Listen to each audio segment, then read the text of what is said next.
नमस्कार मित्रों। आज का टॉपिक है गगनयान मिशन। गगनयान मिशन। इस मिशन से भारत क्या अचीव कर सकता है और इस मिशन के कंपोनेंट क्या क्या हैं और भारत के लिए कितना इम्पोर्टेंस हो सकता है ये मिशन, और इसके अलावा कुछ कुछ और चीज़ें हम ऐड करके इसमें पढ़ते ही चलेंगे, क्योंकि आज का न्यूज़पेपर द हिंदू में यही मेन फोकस चीज़ है जो मेंस प्रोस्पेक्टिव से बीपीएससी मेंस के लिए काफ़ी इंपॉर्टेंट रहने वाला है साइंस और टेक के पार्ट में। तो आप समझेंगे हम लोग गगनयान मिशन। तो गगनयान मिशन को हाल ही में 4 लोगों को नियुक्त किया गया, चुना गया कि हाँ किसको हम स्पेस में भेज सकते हैं।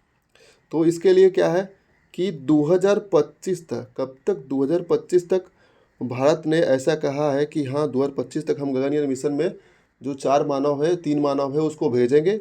और साथ ही साथ ये एक बहुत बहुत बड़ा अचीवमेंट होने वाला है भारत के लिए। तो आखिर हम भेजेंगे तो भेजकर वापस भी लाना है। ऐसा नहीं कि हम किसी को स्पेस स्टेशन में हम भेज देंगे उसको वापस नहीं लाएंगे। हाँ, सबसे बड़ा बात है कि 3 दिन का जो मिशन है, ठीक है ना, वो 4 किलोमीटर की ऊंचाई पर ले करके वापस पृथ्वी पर भी लेकर के आना है। यानी कि रिकवरी या री एंट्री का जो सिस्टम है हम लोग इसमें समझने वाले हैं कि आखिर री एंट्री कैसे होता है किसी भी स्पेस का। क्या गगनयान मिशन जो है वो भारत के लिए पहला बार ऐसा है? क्या ये एक दिन का चीज़ है या एक साल का या वर्षों का ये ऐसा तपस्या है जो हम आज या अगले वर्ष हासिल करने वाले हैं? तो इसके लिए सबसे पहले हम समझेंगे कि अर्थ का कौन कौन से ऑर्बिट में बांटा गया है। तो अर्थ को 3 ऑर्बिट में, लोअर अर्थ ऑर्बिट, लियो और मेयो और HEO यानी मिडिल अर्थ ऑर्बिट और हाई अर्थ ऑर्बिट। ये अर्थ से दूरी, ऊंचाई पर इसके एटमॉस्फेयर में डिवाइड किया गया है। तो पहला जो है लियो जो है वो 180 से 2000 किलोमीटर तक का है, और मिडिल अर्थ ऑर्बिट जो है वो 2000 से लगभग 35,000 किलोमीटर की दूरी का है, और हाई अर्थ ऑर्बिट जो होता है वो 35,000 किलोमीटर से ज़्यादा की दूरी पर होता है। अब समझेंगे तीनों ऑर्बिट का इम्पोर्टेंस क्या है। तो जो हाई ऑर्बिट है उसमें हम लोग वेदर और कम्युनिकेशन संबंधी जितने भी सैटेलाइट हैं हम इसको वहाँ पर प्रक्षेपित करते हैं। जैसे अभी ये जीसैट है या फिर कॉर्कोसैट है, ठीक है, या कॉर्टेक्स है, इन सबको कहाँ प्रक्षेपित करते हैं हम लोग? तो हाई अर्थ ऑर्बिट में। दूसरा है मिडिल अर्थ ऑर्बिट, नेविगेशन के लिए है इम्पोर्टेंट ये। जैसे कि भारत जो है नाविक एक सैटेलाइट छोड़ा है, वो IRNSS से संबंधित है। तो वो कहाँ पर प्रक्षेपित होगा? वो मिडिल अर्थ ऑर्बिट में होगा। और जो लोअर अर्थ ऑर्बिट सैटेलाइट है वो साइंटिफिक सैटेलाइट है, जहाँ पर गगनयान मिशन हम लोग लॉन्च करेंगे। गगनयान मिशन वो कहाँ रोटेट करेगा?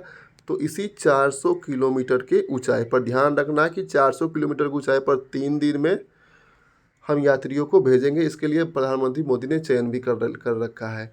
अब हमारा इसको काफ़ी डेमोन्स्ट्रेटिंग बताया जा रहा है, काफ़ी माइलस्टोन साबित होने वाला है। आखिर क्या वजह है जो गगनयान मिशन हमारा माइलस्टोन साबित होगा? तो सबसे पहले जानेंगे कि भारत का इसके लिए बहुत सारे लक्ष्य हैं जो कि इम्पोर्टेंस रोल निभाएगा, क्योंकि भारत गगनयान मिशन में सिर्फ भेजना ही नहीं है, वापस अर्थ पर क्या स्टेशन से उसको क्या करना है, वापस भी लाना है।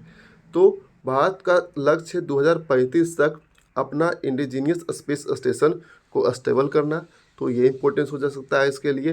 दूसरा है कि भारत चंद्रमा पर 2040 तक अपना किसी एक पर्सन को लैंड कराएगा और वापस इसको अर्थ पर लेकर के आएगा, भारत लेकर के आएगा। तो गगनयान मिशन कहीं ना कहीं इन सब चीज़ों में इम्पोर्टेंस हो सकता है कि हम पहले इसमें प्रक्षेपित करें।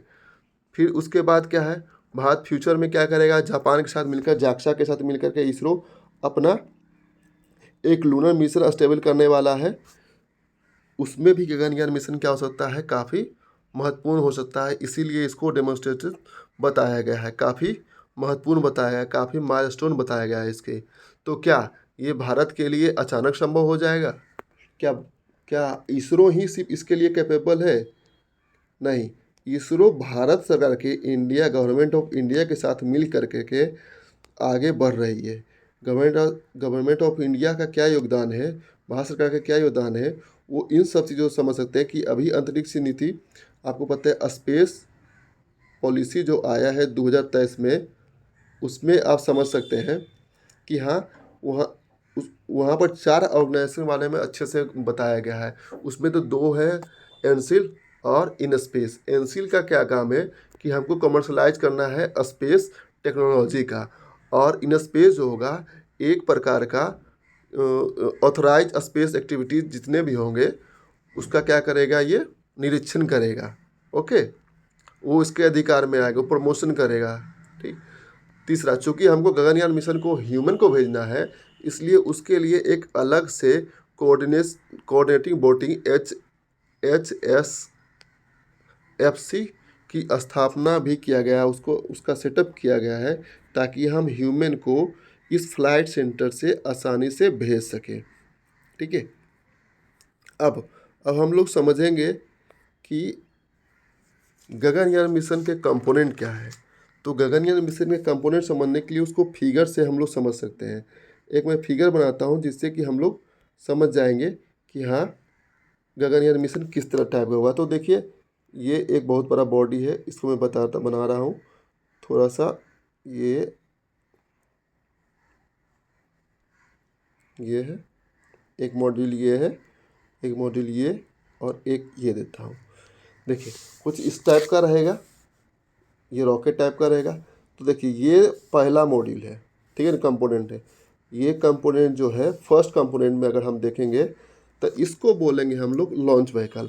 लॉन्च व्हीकल LVM-3 इसका इस्तेमाल किया जाएगा, जिसमें 2 स्टेज में क्या होंगे, ये पहला स्टेज और ये दूसरा स्टेज। ये पहला और ये पहला स्टेज और ये दूसरा स्टेज। पहला स्टेज में सॉलिड होगा, दूसरा स्टेज में लिक्विड होगा, और तीसरा स्टेज में यहाँ पर रहेगा ये रहेगा क्रायोजेनिक।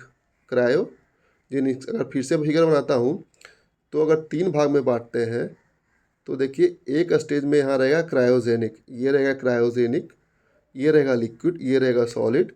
ठीक है। और यहाँ पर रहेगा मेरा जो ऑर्बिटल मॉड्यूल रहेगा, और सबसे ऊपर में रहेगा वो क्रू एक्सप्रेस सिस्टम लगा रहेगा, जहाँ पर इमरजेंसी में जो यात्री है उसको बाहर निकाला जाए। तो समझेंगे हम लोग सबको बारी बारी से।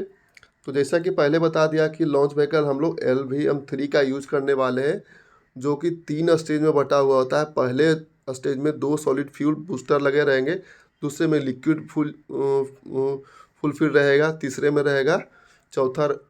रहेगा आपको इंडिजीनियस क्रायोजेनिक इंजन। ठीक है। उसमें क्या रहेंगे, हाइड्रोजन और ऑक्सीजन के फ्यूल रहेंगे, जो कि और एक ऑक्सीडाइजर भी लगा रहेगा। तो इसको ध्यान में रखना है कि क्रायोजेनिक इंजन में किसका, हाइड्रोजन और ऑक्सीजन का हम लोग इस्तेमाल करेंगे प्रीलिम्स प्रोस्पेक्टिस से। अब आगे समझेंगे हम लोग कि ये जो ऑर्बिटल मॉड्यूल है उसमें क्या हो रहेगा। तो ऑर्बिटल मॉड्यूल को भी 2 पार्ट में बांटा गया है, एक है क्रू मॉड्यूल, एक है सर्विस मॉड्यूल।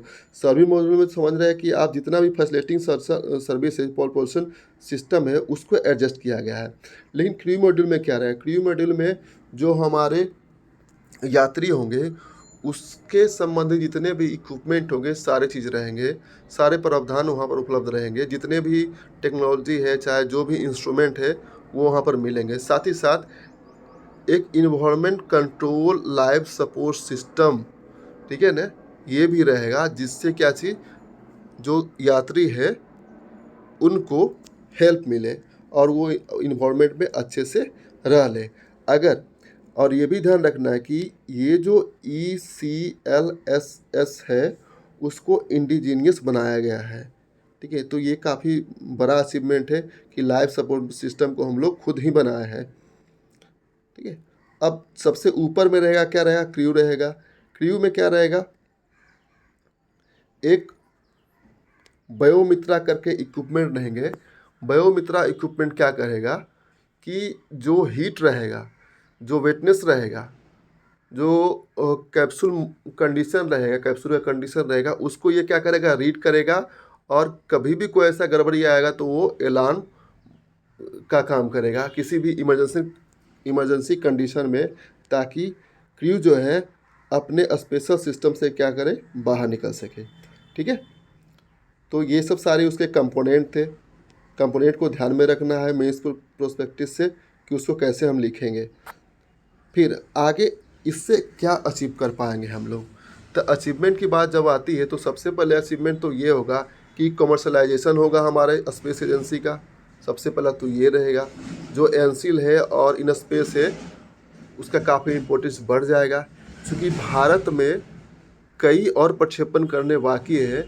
तो ऐसा अगर होता, ये अगर सक्सेसफुल हो जाएगा तो भारत के लिए काफ़ी इम्पोर्टेंट रहेगा। दूसरा, भारत इस एफडीआई में काफ़ी क्या करेगा, बढ़ा सकता है। कमर्शियलाइजेशन की बात करें तो भारत अभी मात्र 2% ही वैश्विक ग्लोबल जीडीपी का क्या है, पार्टिसिपेट करता है अंतरिक्ष में। साथ ही साथ भारत का महत्व जो होगा अंतरिक्ष भाग में बढ़ जाएगा। भारत इसको सॉफ्ट डिप्लोमेसी में हेल्पफुल रहेगा। जैसे भारत अभी भूटान का प्रक्षेपण किया है, पिछले साल किया था किसका, ब्राज़ील का किया था प्रक्षेपण। तो ऐसे में क्या भारत का इंपोर्टेंस क्या रहेगा, बढ़ेगा। ठीक है, चूँकि तीसरा बात क्या होगा कि भारत का इसमें ऐसे बहुत सारे इंस्ट्रूमेंट है जो इंडिजीनियस है। तो इससे क्या होगा, हमारा दूसरे पर डिपेंडेंसी क्या हो गए, रिड्यूस होंगे, कम हो जाएंगे। और भारत एक बहुत बड़ा प्लेयर निकल के सामने आएगा, कहाँ, वर्ल्ड के सामने, विश्व के सामने। और भारत का इम्पोर्टेंस विश्व के सामने काफ़ी बढ़ जाएगा। Okay, thank you. आज के लिए मिलते हैं आगे। आप इसको अच्छे से हिंदी में लिखें, चूँकि मैं हिंदी माध्यम का विद्यार्थी रह चुका हूँ, हूँ भी। तो आप इसको हिंदी में लिखें या इंग्लिश में, समझ करके आराम से आप लिख सकते हैं। ठीक है।